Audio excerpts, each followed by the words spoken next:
आज के क्लास में हम पोएम नंबर 6 मूडल कुनिगल केरे।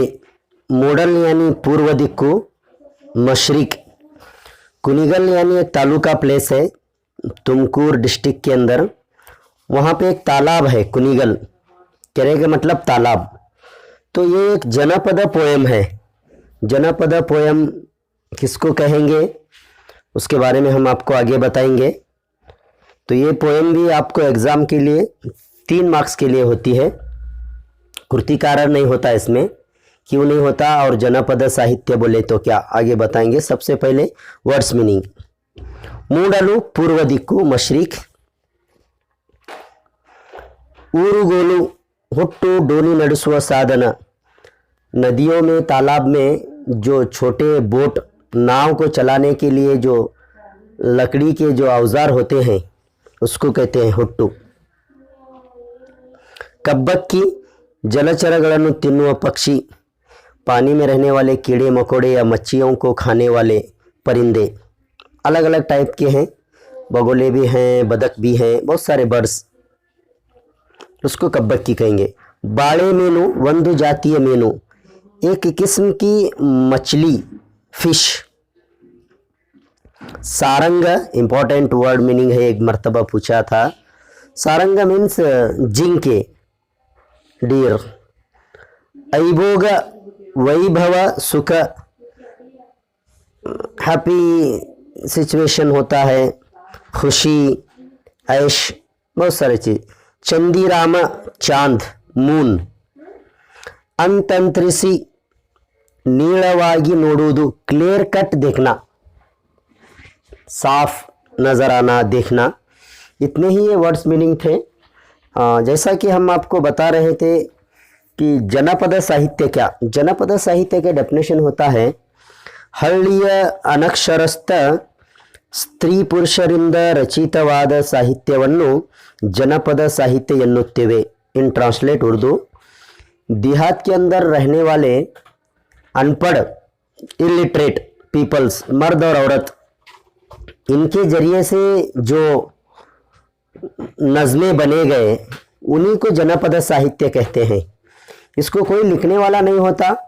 देहातों के अंदर आमतौर पर खेतों में, घरों में जो काम करते रहते हैं, खेतों का काम वगैरह, तो उस वक्त में वो लोग अपने ज़िंदगी के एक्सपीरियंस को, तजुर्बों को सोचकर गाने बनाकर वो गा लिया करते थे। उनका सुनकर और कोई दूसरा गाता था, तो ये सिलसिला चलते रहा। उसके लिए इसका कोई राइटर नहीं होता। ये जनपद साहित्य के अंदर क्या होता है, एक इलाके के बारे में तारीफ़ हो सकती है, माँ अपने बच्चे की तारीफ़ कर सकती है और माँ अपने बच्चे को नसीहत भी कर सकती है। जैसा कि हमने 8th के अंदर पढ़ा था जनपद गीते, ज्योति आगु जगक्केल्ला, उसके अंदर माँ अपने बच्चे को नसीहत भी कर रही।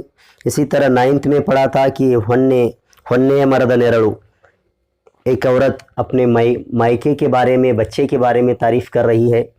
तो एक बहुत अच्छे इसके अंदर नसीहत, मैसेज होता है। यहाँ पे ಜನಪದ ಸಾಹಿತ್ಯವನ್ನು ರಚಿಸಿದವರು ಶ್ರೀ ಸಾಮಾನ್ಯರು, यानी आम लोग। ಆದರೆ ಅದರ ಭಾವ ಶ್ರೀಮಂತಿಕೆ ಅಸಾಮಾನ್ಯವಾದುದು, जो उसके अंदर फीलिंग्स हैं वो बहुत अनमोल हैं।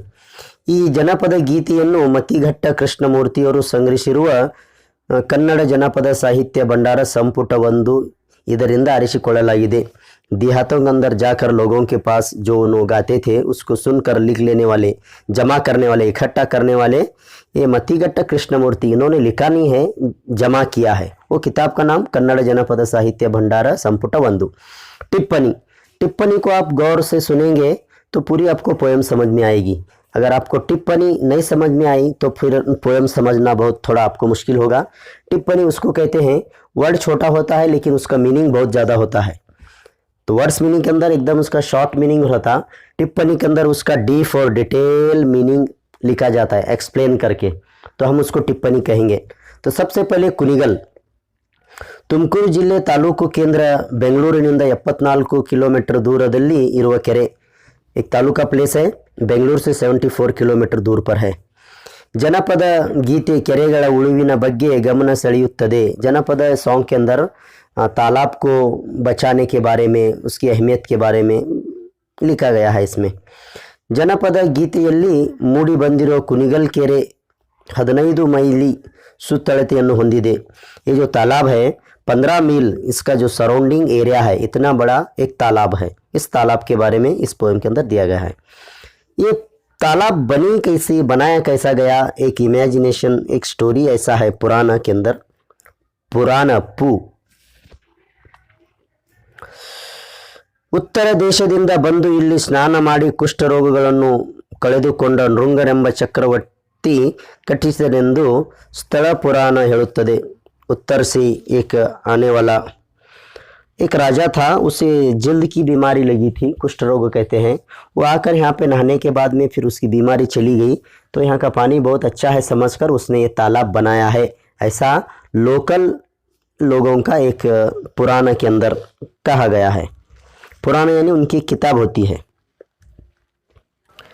ಕೆರೆಯ ಏರಿಯ ಮೇಲೆ ಹೊಯ್ಸಳರ कालद प्राचीन सोमेश्वर देवालय ಇದೆ। तालाब के ऊंचाई पर एक होयसड़, एक हुकूमत करने वाले राजाओं का खानदान का नाम हो, तो वहाँ एक सोमेश्वर एक टेंपल है। इत्तीಚೆಗೆ ಹೇಮಾವತಿ ಜಲಾಶಯದಿಂದ ಈ ಕೆರೆಗೆ ನೀರನ್ನು ಹರಿಸಲಾಗುತ್ತದೆ। हेमावती जो कैनल है, उस कैनल से इस तालाब को पानी भरा जाता है। नेक्स्ट, भाव तंदानु बन्नद सीरे। भाव यानी बहन का शोहर। तो पहले कभी भी बीवी को मिलने के लिए शोहर जाया करता था बीवी के घर को, तो घर में रहने वाली जो साली होती है उसके लिए भी कुछ तोहफे वगैरह ले जाया करता था। तो यहाँ भाव तंदानु बन्नद सीरे, बन्नद यानी कलरफुल साड़ी। एक रिवाज भी था, ಕೆರೆಗಳು ತುಂಬಿದಾಗ ಬಾಗಿನ अर्पिಸುವ वाड़ी ಈಗಲೂ ಇದೆ। तालाब भरने के बाद में कुछ पूजा पाठ के सामान वगैरह ले जाकर तालाब में बहाए जाते हैं, आज भी कुछ तरफ एक ये है। ಈ ಸಂದರ್ಭದಲ್ಲಿ पूजा सामग्री क्या क्या रहता है उसके अंदर, साड़ी, कुप्पस, ब्लाउज, हಣ್ಣು हंपलू फ्रूट्स, मरदली इट्टू, मर यानी ये जो जारी गेहूँ वगैरह साफ़ करने के लिए इस्तेमाल करते हैं, प्लास्टिक के भी आजकल मिल रहे हैं, उसको सूप कहते हैं।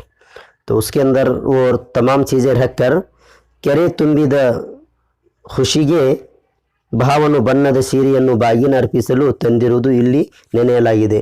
तो तालाब भरने की खुशी में अपने बहन का शौहर भी वो साड़ी वगैरह लेकर कर, पूजा पाठ के सामान लेकर कर तालाब के अंदर बहाया गया है। एक ऐसा कहा जाता है, उन्हें किया नहीं, वो जनपद गीते है, वो कैसा भी लिख सकते हैं, गा सकते थे पहले लोग।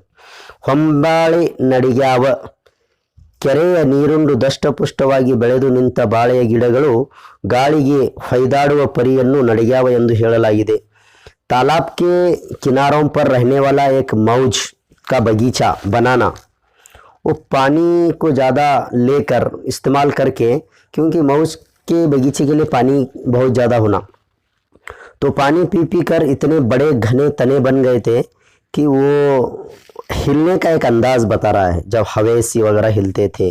एक तारीफ, ಕಬ್ಬಕ್ಕಿ ಬಾಯಿ ಬಿಡುತ್ತಾವೆ, ಕಬ್ಬಕ್ಕಿ ಜಲಚರಗಳನ್ನು ತಿನ್ನಲು ಆಸೆ ಪಡುವುದು, ಹಾತೊರೆಯುವುದು। परिंदे जो होते हैं पानी के अंदर, वो मछलियों को या पानी के अंदर रहने वाले कीड़े मकोड़ों को खाने के लिए अपना मुंह खोलना। हाको ಕೊಂದೂರ್ಗೋಲು, ನೂಕೋ ಕೊಂದೂರ್ಗೋಲು। ಕೃಷಿಕರ ಉಪಕಸುಬಾದ ಮೀನುಗಾರಿಕೆ ಬದುಕಿನ ಊರುಗೋಲು, ದೋಣಿ ಸಾಗಲು ಹುಟ್ಟು ಹಾಕಬೇಕು, ಅದೇ ರೀತಿ ಮೀನುಗಾರಿಕೆ ಬದುಕಿನ ಊರುಗೋಲಾಗಿದೆ, ಉಪಕೆರೆ कस्बुಗಳಿಗೆ दारी माड़ी कोट्टिदे। ऊरुगोलू मतलब एक सहारा देने वाली लकड़ी भी होता है, जिसको सपोर्ट से चलते हैं कमज़ोर लोग, फिर नाव चलाने के लिए वो लकड़ी का इस्तेमाल किया जाता है। तो मतलब यहाँ बहुत सारे किसान ऐसे हैं कि समंदर में, तालाब में, नदियों में रहने वाले मछलियों को पकड़कर वो अपनी ज़िंदगी गुजारा करते हैं। तो ये यहाँ पे एक सहारा भी है, ये मीनिंग हो रहा है इसका, किसका, ಊರುಗೋಲು का। ಬೊಬ್ಬೆ ಹೊಡೆದಾವೆ ಬಾಳೆ ಮೀನು, ಬಲೆಯಲ್ಲಿ ಸಿಲುಕಿಕೊಂಡ ಮೀನುಗಳನ್ನು ನೀರಿನಿಂದ ಮೇಲೆ ಕೆತ್ತಿದಾಗ ನಗೆದಾಡುವ ಪರಿಯನ್ನು ಬೊಬ್ಬೆ ಹೊಡೆದಾವೆ ಎಂದು ವರ್ಣಿಸಲಾಗಿದೆ। जब मछलियों वाला मछलियाँ पकड़ता है तो तो जब वो जाले में सपट जाते हैं, तो जब वो जाले में जिस तरह वो उछलते रहते हैं, ये एक अंदाज को बब्बे ಹೊಡೆದಾವೆ ಬಾಳೆ ಮೀನು कहते हैं। नेक्स्ट लास्ट, ಗುಬ್ಬಿ ಸಾರಂಗ ನಗುತ್ತಾವೆ, ಕೆರೆ ತುಂಬಿದಾಗ ಸಹಜವಾಗಿ ಸುತ್ತಲ ಪರಿಸರ ಹಸಿರಿನಿಂದ ಸಮೃದ್ಧವಾಗಿರುತ್ತದೆ. ಹಸಿರು ಇರುವಲ್ಲಿ ಗುಬ್ಬಿ ಸಾರಂಗಗಳು ನಗನಗುತ್ತಾ ಸಂಭ್ರಮದಿಂದ ಬದುಕುವುದನ್ನು ಗುಬ್ಬಿ ಸಾರಂಗ ನಗುತ್ತಾವೆ ಎಂದು ವರ್ಣಿಸಲಾಗಿದೆ। जहाँ पे हरा भरा माहौल होता है तो वहाँ पे आमतौर पर सारंग मतलब हिरन और चिड़ियाँ परिंदे वगैरह वहाँ पे आकर, क्योंकि उनको खाने के लिए घास दाना पानी मिलता है, तो इसके लिए वो बहुत ज़्यादा खुशी से रह रहे हैं। तो ये यहाँ पे गुब्बी सारंग नगुतावे कह रहा है यहाँ पे राइटर। तो हम आगे के वीडियो के अंदर पाठ प्रवेश एक्सप्लेन करेंगे, उसके बाद में फिर पोएम आपको बहुत आसान जुमलों में आपको समझाएंगे।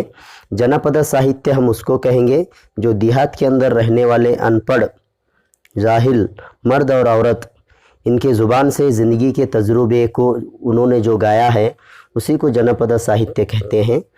आइंदा वीडियो के अंदर हम भाग 2 में पाठ प्रवेश को और फिर पोएम को एक्सप्लेन करेंगे।